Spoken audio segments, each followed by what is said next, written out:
Assalomu alaykum, hurmatli ko'rmanlar. Sharq Turkiston ovozining kundalik xabarlarini ko'rishinglarni qarshi olamiz. Oldi bilan xabarlarimizning asosiy mazmunlarini tanishtiramiz. Uyg'urlar masalasiga alohida elchi tayinlash qonun tuzitish loyihasi ma'qullikdan o'tdi. Xitoy Kompartiyasining 100 yillik qonliq tarixi to'g'riliq dunyoviy chuqonlar. Yevropa Ittifoqi vaksina guvohnomasi belgilamasini ijro qilishni rasmiy boshladi. Sog'lomlik haqida tövəndə diktanlar xəbərlərimizin təfsili məzmunları da basın.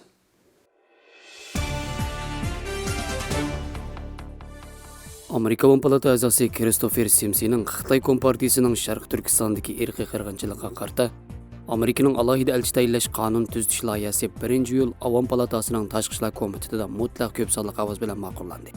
Mazkur qonun tuzitish loyihasi Amerikaning yer sharidagi rahbarlik o'rnini kafolatli qilish va moslashish qonun loyihasi kirgizilgan.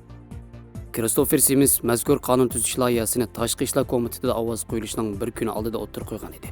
Christopher Simsning 1-iyul e'lon qilgan bu vaqtdagi bayonotida Xitoy hukumatining irqiy qirg'inchiligi va uning boshqa vahshiy kishilik huquq dafsandichiliklarini javobgarlik tortishni maqsad qilgan qonun tuzitish loyihasi Tashqi ishlar ministrining Sharq Turkistonga mas'ul elchi tayinlab, ig'ir kishilik huquq dafsandichiligiga, bo'libmi Uyg'ur xalqiga qarshi dafsandichilikka inkos qaytarishni talab qilganligini bildirgan. Christopher Sims mazkur qonun tuzitish loyihasining Xitoy Kompartiyasi tomonidan Sharq Turkistondagi Uyg'ur va boshqa musulmon millatlarga qarata elib berilayotgan irqiy qirg'inchilikni qo'shimcha tekshirish jiddiy tirishchanligiga ko'rinarli ham ijobiy ta'sir ko'rsatadiganligini ta'kidlagan. Ma'lum bo'lishicha, alohida elchining vazifasi Amerika hukumatining diplomatik, siyosiy, iqtisodiy bexatarlik faoliyatlarini moslashtirib, Uyg'ur va boshqa musulmon xalqining Xitoy hukumati tomonidan keng ko'lamli tutqun qilinishi, nazorat qilinishi, soqchilarning ta'qiblashiga uchrashi, Xitoy tajovuzchilarining Sharq Turkistonda yurgizgan siyosatini atalmish terrorlik, radikallikqa qarshi turish deb bahona qilishini bartaraf qilishga yordamlashish ekan. 24-iyun kuni Amerika Kengash palata a'zosi Marco Rubio va Kengash palata a'zosi Jeff Merkley birlashib, Uyg'ur majburiy emgakning oldini olish qonun loyihasi Amerika Kengash palatasi Tashqi munosabatlar komitetida ovozini o'tgan.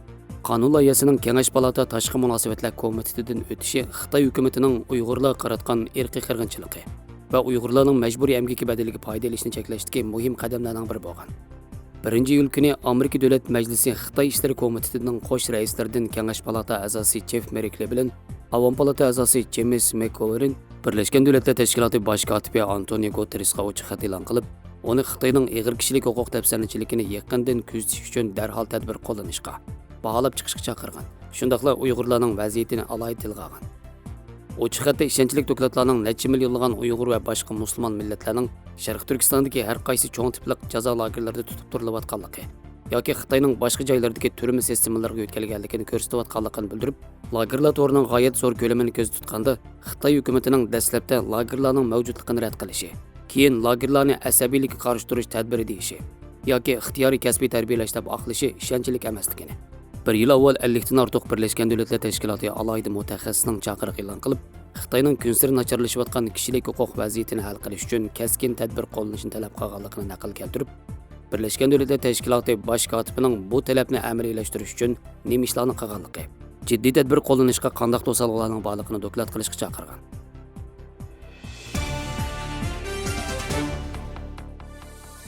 Xitoy Kommunistik Partiyasi 1-iyul kuni o'zining qurilganligining 100 yilligini zo'r ko'lamlik marosim bilan dag'dug'ili qaldi xotirladi. Oylar avval boshlangan tashviqot harakatlarida Xitoy Kompartiyasi Xitoy hukumatining atalmish shonliq tarix yaratib, millionlagan xalqni baxt saodatga yetaklaganligini kuchab tashviq qilgan.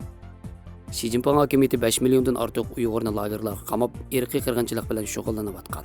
Hong Kongdagi va'dasini buzib, uning demokratiyasini vayron qilgan. Yuqori texnikalik nazorat davlat sistemasini Xitoydan olqitib chet ellarga kengaytirayotgan.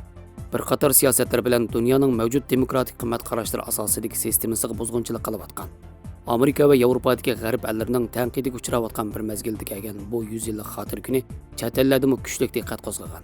Amerikadagi to'nilgan Xitoy ishlar kuzatuvchisi Gordon Chang yaqindan buyon Xitoy Kompartiyasi qo'zg'agan 100 yillik shonliq musobanomidagi tashviqot harakatlarga izchil holda o'zining qarshi fikrini bildirib, Xitoyning safsadisini ayblab, Xitoydagi 100 yillik kommunizm bo'lsa, dunyo xalqi uchun bir tragediya olib kelganligini, insoniyatning madaniyat tarixiga, demokratiya, inson huquqida zo'r tahdid ekanligini bildirgan.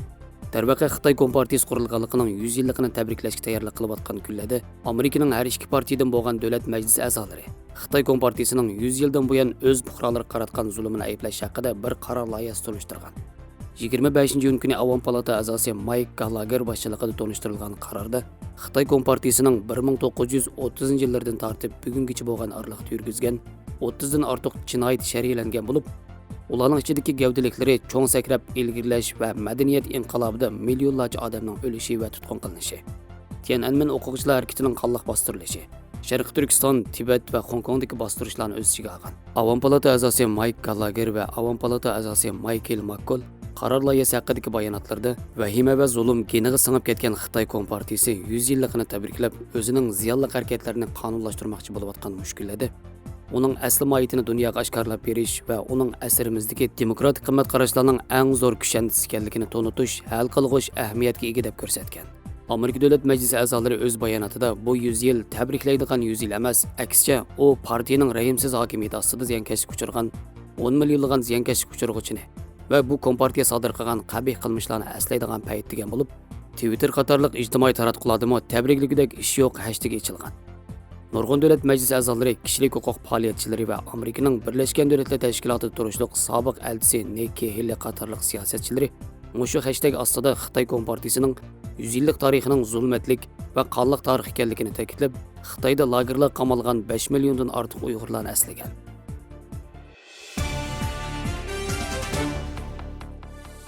Birinchi yil kunidan boshlab Yevropa Ittifoqining sayohatini osonlashtirish uchun tayyorlangan Xitoy virus vaksina guvohnomasi belgilamasini ijro qilishni yo'l qo'yib, Yevropa Ittifoqi chegaralari ichidagi sayohatlarda vaksina guvohnomasi belgilamasini ijro qilishni rasmiy boshladi. Buning bilan Yevropa Ittifoqi davlatlaridan aeroplan bilan safar qilganda, aeroplanga chiqishdan burun guvohnomani ko'rsatish kerak. Yevropa Ittifoqi digital guvohnomasi haqsiz bo'lib, qog'oz yoki digital shaklda tayyorlangan. Ayrimchilikning oldini olish maqsadida vaksina emlatmagan kishilarmi guvohnomani ola oladi ekan. Vaksina guvohnomasi kishilarning Xitoy virusi vaksinasi emlatgan yoki emlatmaganligi, emlatgan bo'lsa qayerda va qaysi vaksinani emlatganligi to'g'risidagi uchurlarni, Xitoy virusi bilan yuqumlanganlarning salomatligining asli kelganligini bildiradigan isbotni va Xitoy virusi tekshirishining manfiy natijasini o'z ichiga oldi ekan.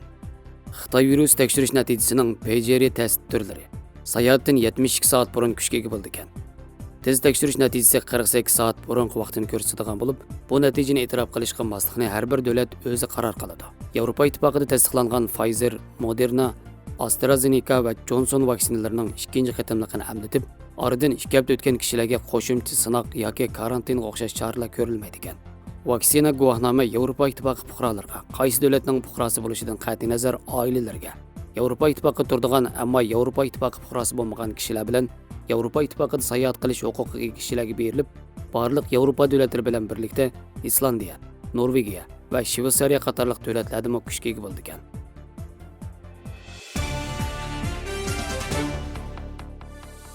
Meni yig'lashning sababi va kelinkilik ifodalari. Meni yig'lashni irsiyat, meni tashqi zaxmisi, meni pardiyonligi, meni o'smisi, tutqoqlik kasalning uzoq muddat qo'zg'alishi, aroqni ko'p ichish, meni arteriyasi qetish, menga qon yetishmaslik, oksigen yetishmaslik qatorliq ko'p omillar keltirib chiqaradi. Kelinkida yuqori qon besimi, qondagi may normalsizligi, meni arteriyasi qetish yashanganlardagi meni yig'lashning muhim xatarlik omillardir. Meni yig'lashning kelinkilik ifodalari bo'lsa, bosh og'rish, bosh qiyish, uyqusizlik, ko'p tush ko'rish, put-qo'l uyushish, quloq qo'ng'ildash, gazliq, inkas ostilash, harakat ostilash, yaqin qishlarni unutib qolish bir qadar baldur yuz berib, tadrijiy holda as tutish iqtidorini butunlay yo'qotadi. Mijoz o'zgaradi.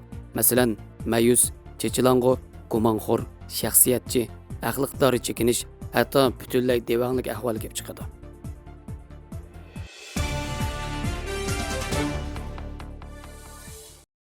Xabarlarimizni ko'rganingizga rahmat. Ko'rishguncha omon bo'linglar. Xayr xo'sh, Allohga omonat.